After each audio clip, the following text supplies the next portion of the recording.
Página 25. Keynesianismo, una peligrosa ilusión, John Holloway, 2021. Capítulo 1. La rosa roja de Nissan. 1.2. Las máquinas no hacen huelga. La pérdida de autoridad en las fábricas se combinó con el colapso del otro frágil pilar del Fordismo.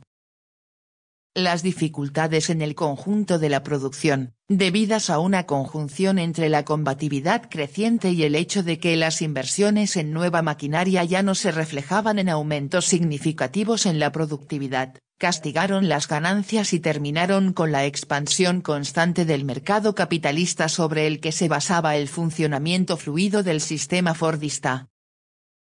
A finales de los años 60 ya no era verdad que todo coche producido podría ser vendido sin problemas y hacia 1974, cuando la crisis mundial ya era evidente y el aumento de precios del petróleo afectó a los automovilistas, los fabricantes de automóviles tenían que competir intensamente para vender sus productos. Las empresas se vieron obligadas a cambiar sus métodos de producción para poder competir. También la dirección empresarial tuvo que atacar las normas establecidas de relaciones laborales. Desde ambas partes de la relación capital-trabajo, la estabilidad relativa del Fordismo estaba cuestionada. Al periodo de compromiso en el que los sindicatos habían mantenido a ambas partes en aparente armonía, le sucedió un periodo de conflicto abierto, de lucha frontal por el poder. Como declaró el directivo de la British Leyland antes citado.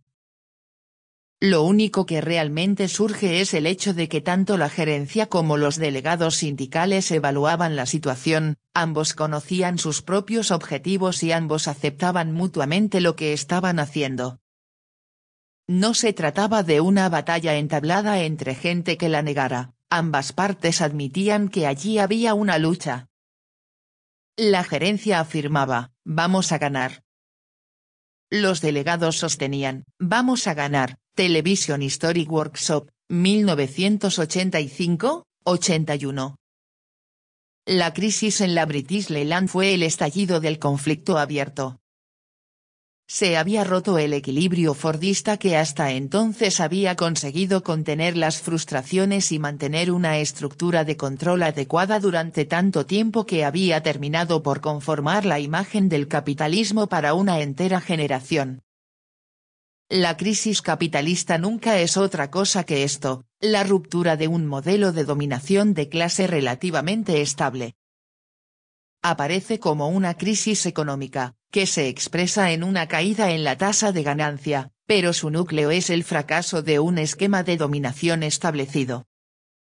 Desde el punto de vista del capital, la crisis solo puede ser resuelta mediante el establecimiento de nuevas pautas de dominación.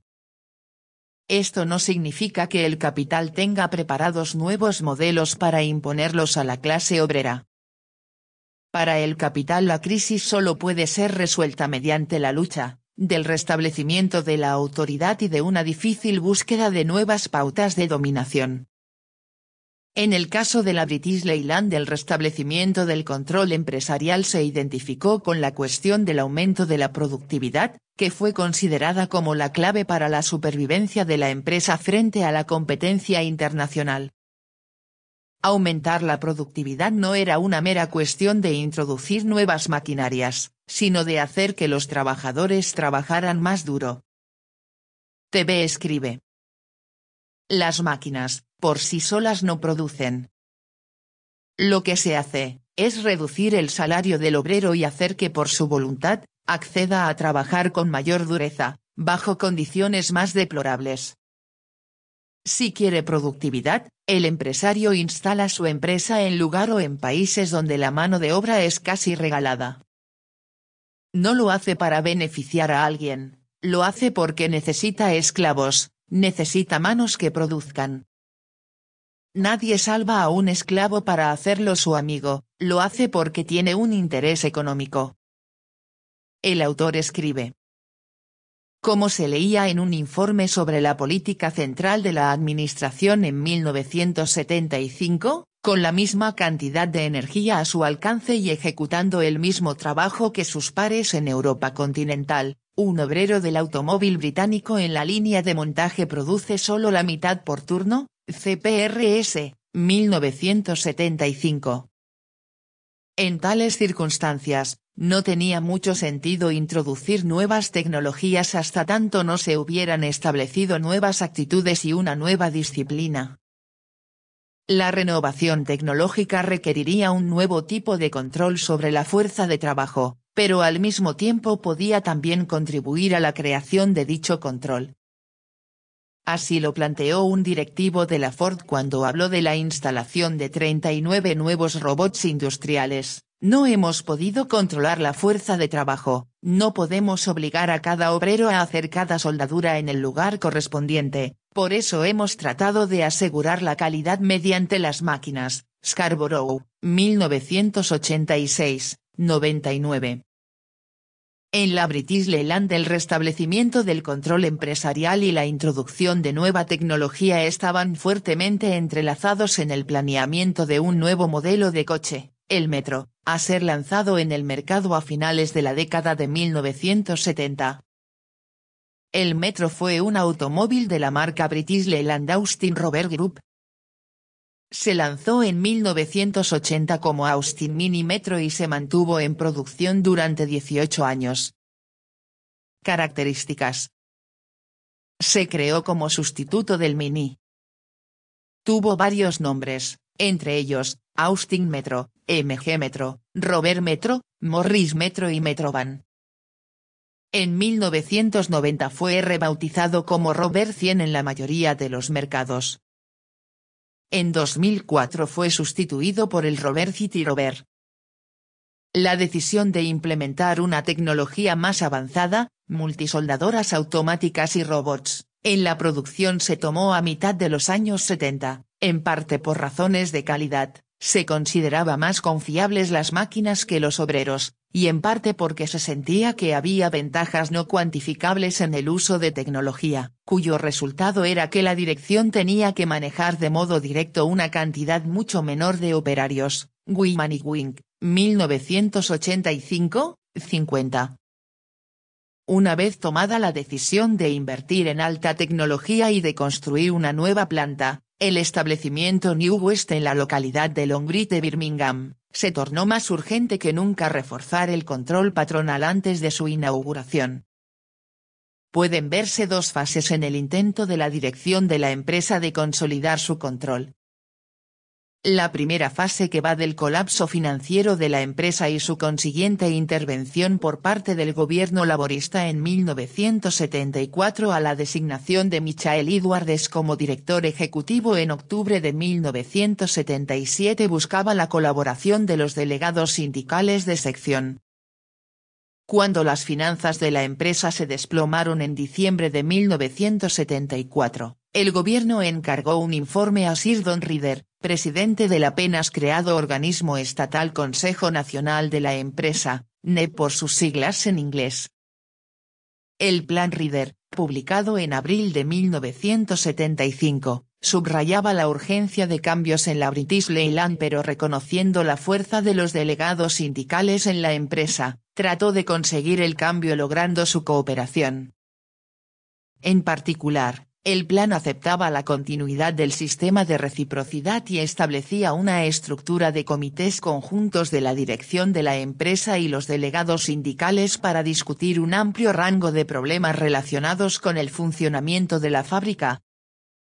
Después de una encendida discusión, los delegados sindicales aceptaron colaborar en el esquema de participación, algunos incluso con entusiasmo.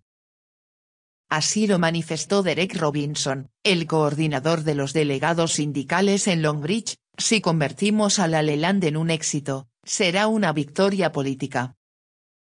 Probará que los trabajadores comunes y corrientes tienen la inteligencia y la determinación para dirigir la industria. The Guardian, 09/04/79, citado en Scarborough, 1986, 102. El entusiasmo de Robinson no fue confirmado por los hechos. Las discusiones de los comités conjuntos tuvieron lugar en un marco ya estrictamente definido por decisiones patronales, por ejemplo, sobre un nuevo modelo de coche, y estaban separadas de la estructura de negociación colectiva en la que se tomaban las decisiones reales sobre normas de trabajo. Por consiguiente, los delegados sintieron que por un lado habían ejercido poca influencia y que por el otro, a menudo, su compromiso con la participación en decisiones de la gerencia los dejaba demasiado expuestos ante los ojos de los trabajadores a quienes representaban. William Ewing, 1985, y Scarborough, 1986. Desde el punto de vista de la empresa, el ejercicio de participación fue al mismo tiempo un éxito y un fracaso. Por un lado, sí promovió cierto grado de aceptación de la necesidad de cambiar, como declaró un directivo, la participación fue un éxito y nos ayudó a introducir los cambios que queríamos. Scarborough, 1986, 103.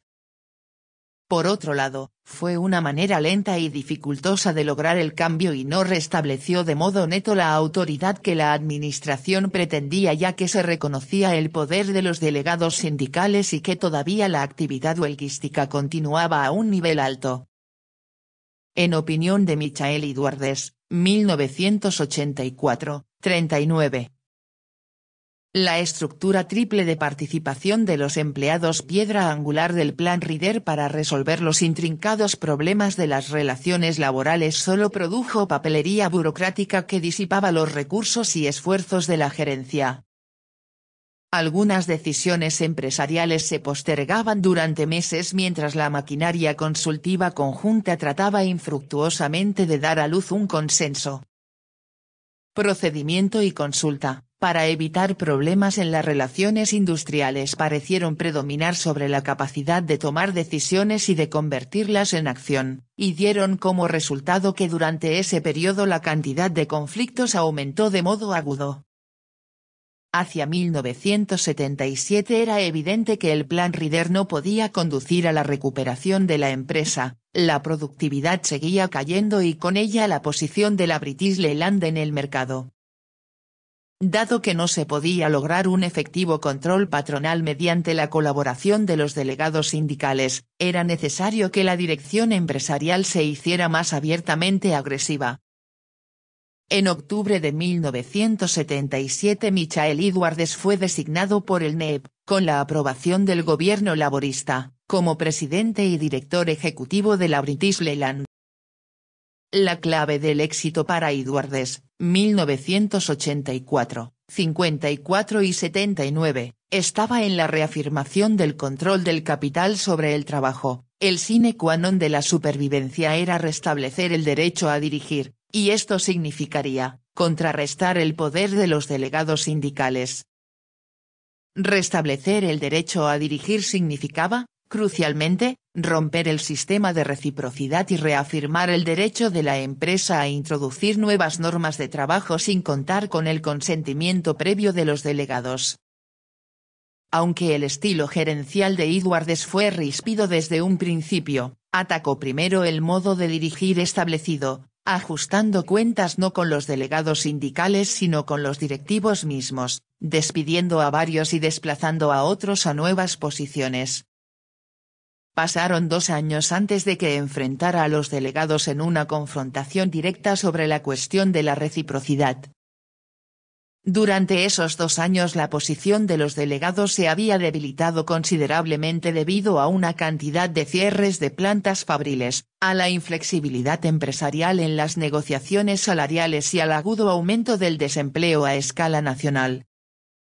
También se debilitó por la nueva estrategia populista de la patronal, dirigida a movilizar a los trabajadores contra sus delegados, al sostener que los delegados sindicales no representaban los intereses de sus bases. La patronal desarrolló una política, a partir de febrero de 1979, de saltar por encima de los delegados y dirigirse a los propios trabajadores sin intermediarios.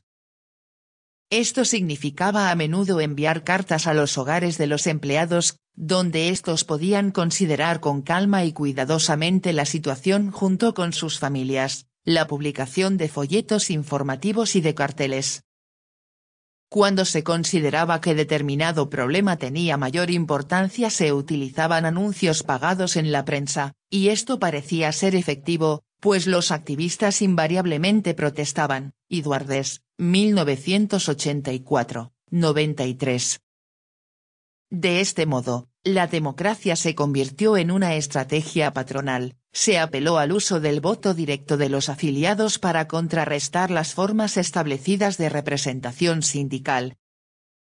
La confrontación sobre la reciprocidad y el control patronal se produjo a finales de 1979.